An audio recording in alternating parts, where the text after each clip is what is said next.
Tumewalika kwenye kikao au kwenye press hii tukiwa tuna mambo machache ya kutaka kufahamisha umma kama chama wilaya ya Njombe. Chadema wilaya ya Njombe ni wilaya yenye majimbo matatu ya uchaguzi, kwa maana inaunda jimbo la Njombe mjini, jimbo la Makambako na jimbo la Lupembe. Linaunda wilaya moja. Na leo tulikuwa na kikao chetu cha kikatiba, kikao cha mashauriano ya wilaya ambacho kimehusisha majimbo yote matatu, kwa maana viongozi wa katiba. Sasa sitaki niende huko kwenye idadi ya viongozi, lakini itoshe tu kwamba tulikaa hapa kwa ajili ya nini? Tumekaa hapa kuunga mkono no reform no election, kauli ambayo inatolewa na chama, na katika maazimio yetu tumekubaliana kwamba kwa sasa tunakwenda kufanya mikutano ni kuanzia kitongoji kwa kitongoji, kijiji kwa kijiji, kata kwa kata na jimbo kwa jimbo, kila kona, kuhakikisha kwamba tunazungumza na Watanzania, kuwaeleza kwa nini Chadema tunasema no reforms no election. Na katika mikutano hiyo tutakayoenda kuifanya kwenye wilaya, tutafanya pamoja na kuhakikisha kwamba tunasambaza fomu ambazo kwetu tunaita ni fomu za maombi, fomu za petition, kuwapitisha Watanzania wale ambao hawaamini kama Tanzania kama nchi, ambao hawaamini kwamba tuna mifumo mizuri ya uchaguzi. Kwa hiyo haitajalisha kwamba wewe ni wa chama gani, wale msio na chama na wale wenye vyama, haijalishi wewe ni CCM au ni ACT, lakini kama unaamini kwamba mifumo yetu ya uchaguzi Tanzania haikidhi na hukubaliani na mifumo hii, basi unaruhusiwa kujaza hiyo fomu ambayo haina vipengele vingi sana. Kwenye hiyo fomu unahitaji kuandika tu jina lako, kuandika namba yako ya simu, lakini vile vile una sign kwenye hiyo fomu. Mwisho wa siku utakuwa umepinga ukandamizaji wa sheria mbaya za uchaguzi. Lakini vile vile kwenye hii mikutano tunaenda kufanya kwenye kila kata au kwenye kila kijiji au kwenye kila vitongoji na kwenye kila jimbo, jambo lingine la msingi, tunakwenda kuwahamasisha Watanzania wengi wachangie tone tone, kwa sababu tone tone ndio njia pekee ambayo inaweza ikatufanya tukawaondoa watawala madarakani kwa haki, kwamba tone tone ndio inayosababisha kila Mtanzania aweze kuelewa ajenda ya Chadema. Kwa nini tunasema no reform no election? Kwa hiyo tunatoa mwito kwamba mahali popote tutakapokwenda kufanya mikutano, tutakwenda kuwaomba wananchi, wanachama na wadau kuchangia zoezi la tone tone ili tuweze kufika mbali zaidi, kwamba mpango wa chama ni kuhakikisha kwamba Watanzania wote tunawafikia kwenye maeneo yote, kwenye mikoa yote, kwenye kanda zote za nchi hii, kuambia ubadhirifu na uhuni tunaofanyiwa kwenye mambo yanayohusu masuala ya uchaguzi, lakini na mambo ya katiba kwa ujumla.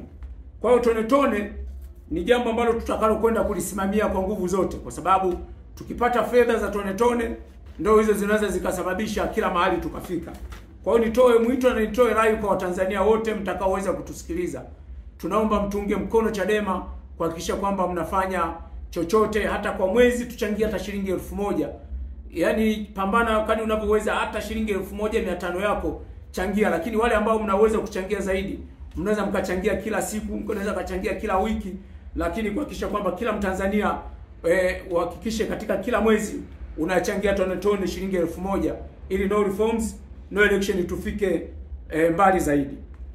Lakini jambo lingine ambalo tumekwenda kukubaliana kwenye mashauriano haya ya wilaya ni kutoa kauli ya kulani kwa watawala na kwa jeshi la polisi kwa namna jinsi wanavyotufanyia Chadema. Sisi kama viongozi wa chama na kama wanachama wa Chadema inatupa hasira sana. Sisi ni binadamu, tuna mioyo ya nyama. Sisi ni chama kilichosajiliwa kikatiba, sio chama ambacho kimesajiliwa kihuni. tumesajiliwa kikatiba, tuna haki zote kwa mujibu wa katiba. Hata hii katiba mbovu inatipa uhalali wa kuona sisi kama chama cha siasa tuna haki ya kufanya siasa, lakini tuna haki ya kutoka na ajenda, na tuna haki na wajibu wa kuzungumza na Watanzania, kuwaelimisha, lakini pia tuna haki ya kuwashauri watawala kwenye mahali ambapo hapajakaa vizuri, tuone namna gani tunaweza kukaa vizuri.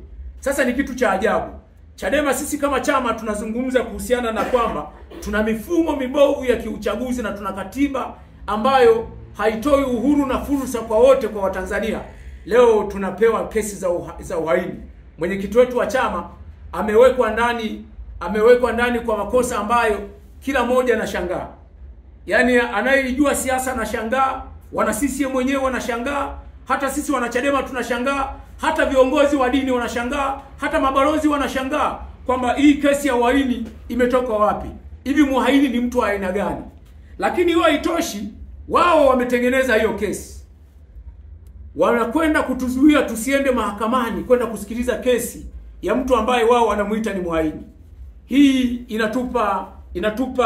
inatupa hasira ambayo inawezekana sisi tukishindwa, pengine watoto wetu wanaweza wakaja kulipa visasi ambavyo hatupendi kwenye nchi yetu vitokee. Sisi tunaweza tukasema kwamba tunailanije jeshi la polisi.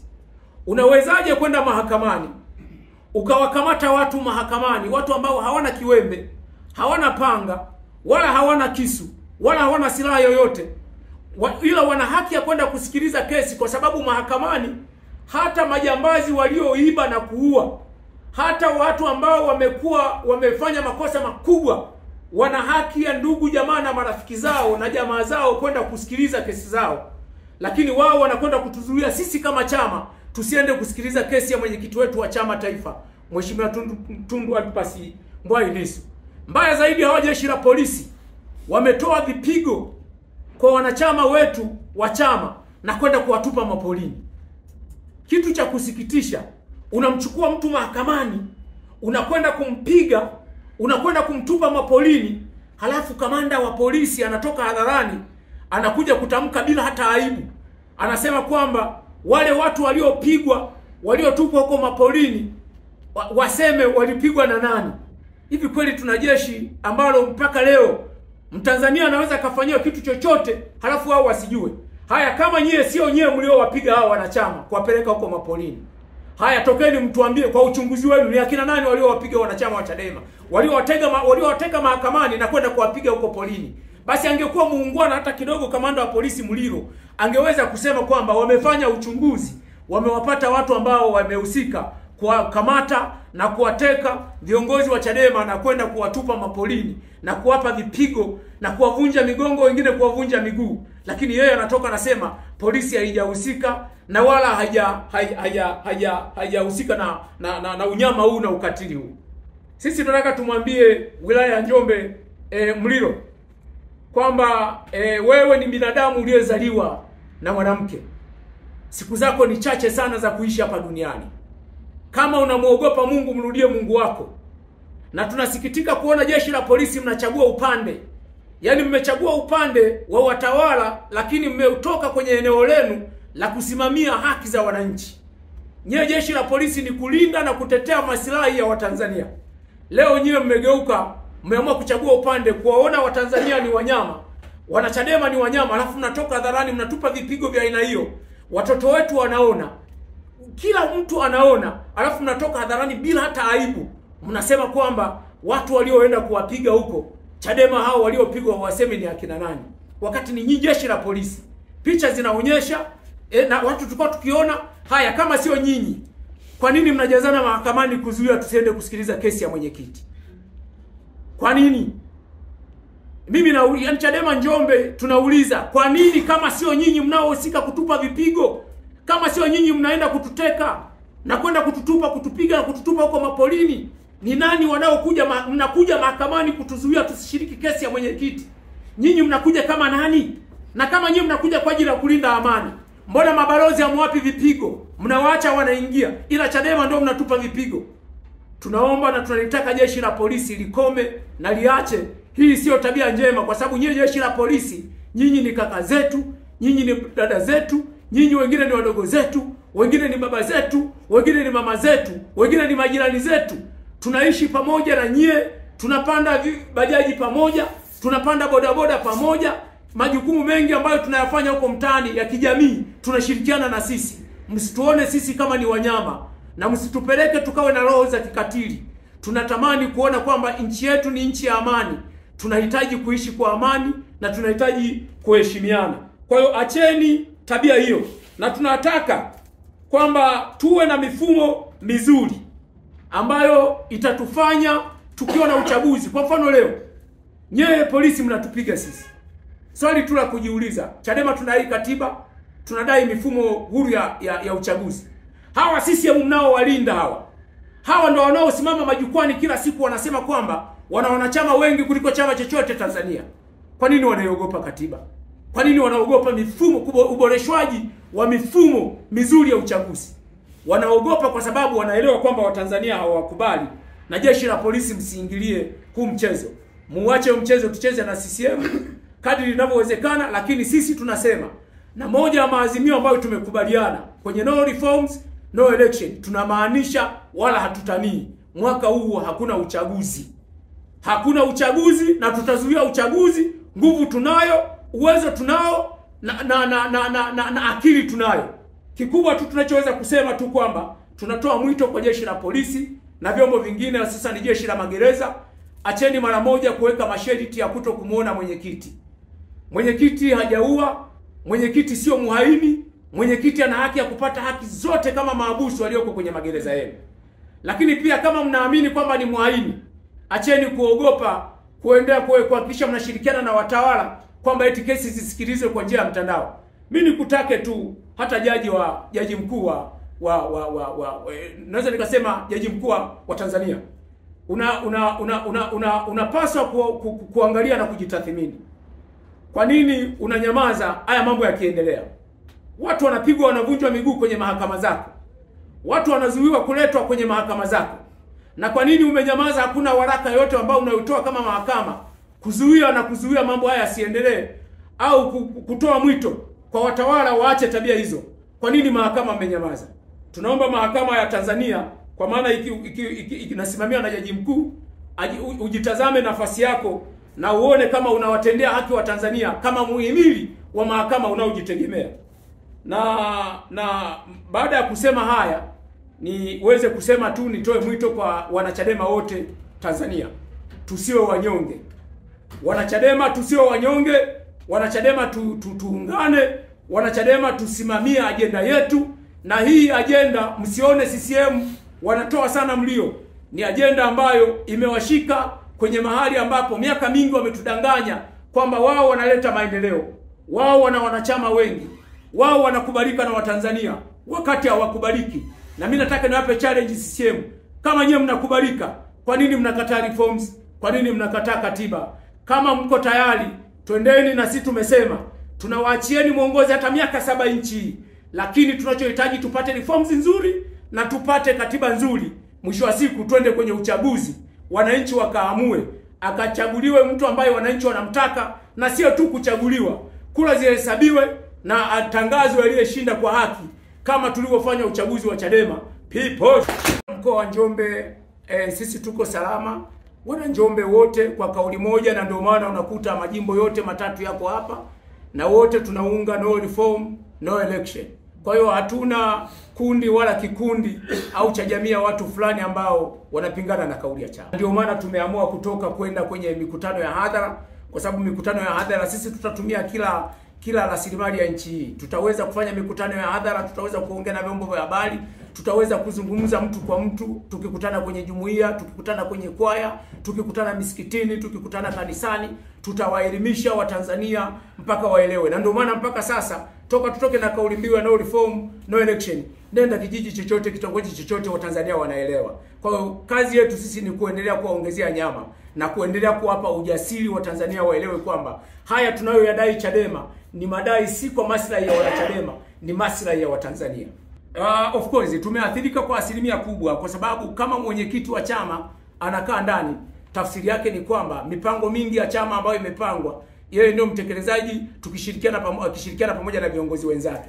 Lakini kwa sehemu naweza nikasema kwa rasilimali za wanachama tulizonazo sisi, ndio maana tunasema CCM watu wache tusikilize kesi ya mwenyekiti, na mikutano itakuwa inaendelea.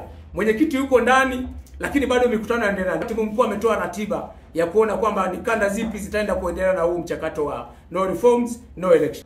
Tunaweza kuzisimamia hizi kwa sababu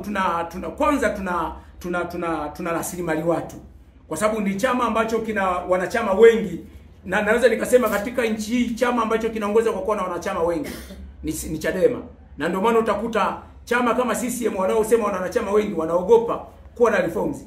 Sisi tuna wanachama wengi ambao wana uwezo na wanatambua, na ndio maana hata sasa tunadai kuwa na reforms nzuri na tunadai kuwa na katiba. Kwa nini? Kwa sababu tunaamini hata tukipata reforms nzuri zisizotupendelea Chadema wala zisizompendelea CCM, tutakwenda kushinda uchaguzi na tutakwenda kushinda dola. Kwa jina naitwa Neema Simoni Kafyulilo, mwenyekiti baraza la wanawake jimbo la Makambako. Ni jambo ambalo linasikitisha, kuna muda hata kulizungumzia unashindwa, kama wanawake wanapelekewa mbwa wang'atwe kiasi kile. Yani mbwa sasa hivi wamefika mahali wanalishwa, yani sijui hata nisemaje. Kwa kweli kiujumla ninalaani vikali hiki kitendo ambacho serikali inatumia nguvu kubwa kuzuia wananchi tusiende kusikiliza kesi ya mwenyekiti wetu. Lakini pia kuna kiongozi huyo kamanda anajiita, nimemfuatilia, ameenda kwa mwenyekiti wetu kwamba anataka akafanya upekuzi. Kiuhalisia mtuhumiwa unaye kituoni, sijajua kwa wanasheria kama wanajua sheria au mimi tu peke yangu sijui. Mtuhumiwa umemtuhumu kwamba ametamka kwamba kuna uhaini, aliutamka. Unaenda kuzingira nyumbani kwake kusachi, manake unaenda nyumbani kwake kusachi uhaini aliyoutamka. Maana uhaini sasa sijajua ni uhaini unakaa nyumbani kwa mtu au ni uhaini ameutoa mtu mdomoni, au yani kiukweli ni Tanzania ambao tunafika mahali tunatafakari, tunashindwa nini tufanyaje, Mungu mwenyewe aingilie kati. Lakini kupitia hili watailipa. Mmejipangaje sasa kwenda kukamilisha kampeni yenu ya Tonetone ili kuhakikisha kwamba mnafikia malengo ambayo mmejiwekea? Mwendo ni ule ule. Mungu hajawahi kumwacha mtu wake anayeomba. Tonetone ipo na inaendelea, na ndio maana kila siku unakuta mikutano inaendelea na hakuna kinachobadilika. Ni no reforms mwanzo mwisho. Tunaitekeleza kwa kuendelea kuelimisha wanawake wenzetu, kwa sababu walio wengi wanaenda wanatishwa. Lakini baadhi ya watano unakutana nao wenye ujasiri, wanaona, kwa sababu hata ukimtisha mtu anaona nini kinaendelea. Sasa hizi ni utandawazi, mitandao inaonyesha, utamzuia wewe kwenye televisheni, lakini mtaani watu wanajua nini kilikuwa kinaendelea huko Dar es Salaam. Hakuna kukata tamaa. Wanawake naamini tunaingia kuomba, lakini pia ni kusimamia kile ambacho chama kinamwenda kwa tukafanya. Kwa majina naitwa Lazaro Kipagatie, ni mwanachama wa Chadema. Kiujumla kwa nyakati hizi, kwa umri wangu nilionao, nina miaka 66, ninashangaa watawala wanachotufanyia kwa miaka hii, hasa kwenye swala tunapokwenda kwenye chaguzi. Hakuna chaguzi ambazo nimeshiriki nikaziona ziko tofauti kama chaguzi iliyopita. Imekuwa ni chaguzi isiyo ya haki, isiyo ya huru, isiyo ya wazi. Ndugu waandishi wa habari, kimsingi tunatishwa. Nimekwenda kuona mtu anachaguliwa, kiongozi wa kitongoji kule chini, wanakwenda polisi na FFU, wanakwenda kufanya nini? Kuna nini? Kama chama kina watu wengi, una hofu gani? Unajiamini kwamba wewe ni mtenda mema, kwa nini utembee na marisasi, utembee na mabunduki? Kuna nini, mwandishi wa habari? Tunaomba na ninyi kama waandishi wa habari, mna machungu, na ninyi ninawaona ni vijana, mjaribu, mnatakiwa kwenda mbali, mjaribu kuangalia na kuona kwamba nchi hii tunakokwenda, Watanzania watafika mahali ambapo watatoa maamuzi magumu.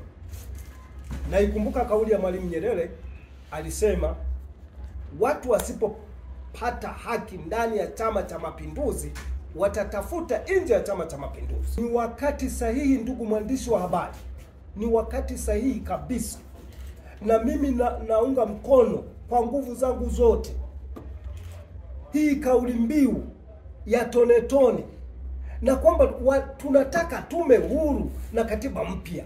kuna nini tatizo? Watu wanazuia kama wewe una haki.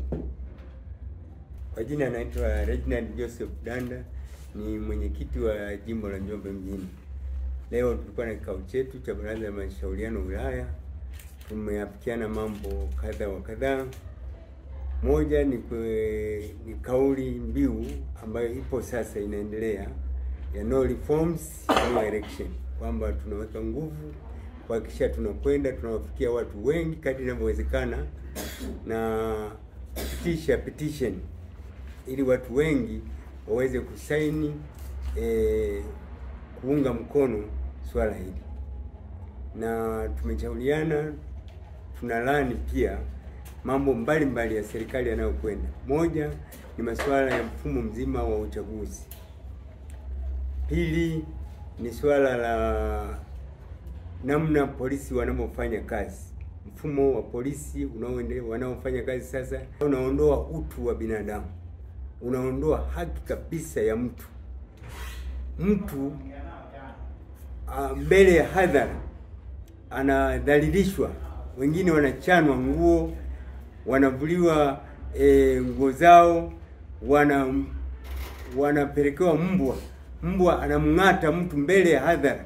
Kwa hiyo ni kudhalilisha utu wa mtu. Kwa hiyo sisi tunalani kabisa kitendo cha polisi kadri walivyofanya mambo kwenye mkutano kwenye mahakama tarehe 24. Jambo lile ni baya kabisa, limedhalilisha Tanzania, limemdhalilisha sana Rais Samia kama rais wa nchi, kiongozi, na leo hii amekaa kimya wala hata neno moja hajasema. Jambo la ajabu kabisa, kiongozi anayoshuhudia raia wake wanadhalilishwa kwa kiasi kile. Sisi ni Chadema, ni wanachama wa Chadema, lakini ni raia wa Tanzania, tunazo haki zote za kiraia kuhakikisha rais anatulinda kwa mujibu wa cheo chake cha urais, kwa sababu sio mlinzi wa CCM tu, ni mlinzi wa raia wa Tanzania.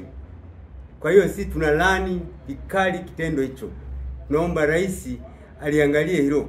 Pia mheshimiwa mwenyekiti wa chama kupewa kesi ya uhaini. Nafikiri tafsiri na shangaa sana. Yaani kuna wataalamu ndani ya CCM. Kuna watu waliosomea, waliobobea kwenye masuala ya sheria na masuala ya mahusiano. Wanatoa tafsiri gani kwa Tanzania kuhusu swala la uhaini? Uhaini maana yake nini? Yaani mtu alivyo hivi anaitwa muhaini. Muhaini mtu mmoja, a single person muhaini. Anakuwaje muhaini? Muhaini kunahusisha masuala ya siasa, ya silaha, kunahusisha makundi ya wanajeshi, na kuna mtandao wa watu wengi. Mtu mmoja alivyo anaitwa haini.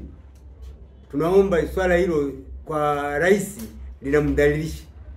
Na swala hili linamdhalilisha kama walipomuita mwenyekiti taifa Mheshimiwa Mbowe wakati ule gaidi. Na sasa tena nchi wanarudi tena CCM kuidhalilisha kwa mtindo huo.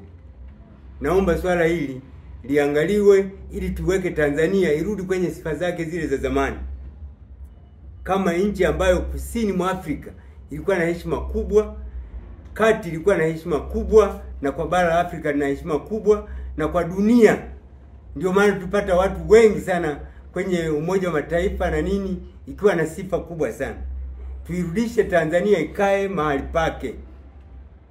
Asante sana. Kwa ujumla matendo haya kwanza yanaifanya kama Tanzania sasa haina polisi weledi, yani chuo cha polisi kama hakipo. Yani sisi tupo tu tunapokea polisi kwa ukota mitaani na kuwaleta kuanza kufanya kazi.